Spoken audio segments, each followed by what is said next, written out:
हो गया खरी हो हमर यार मनावा तो एक बेर बात कर लगे।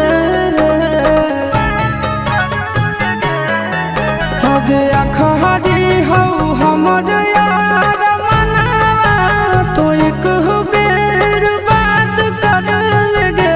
हो गे सोना यारावा हो भरती पटनवा में आके मुलाकात कर लेगे।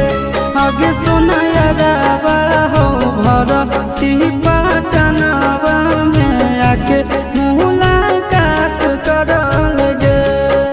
आगे चली जाइबौ छोड़ी के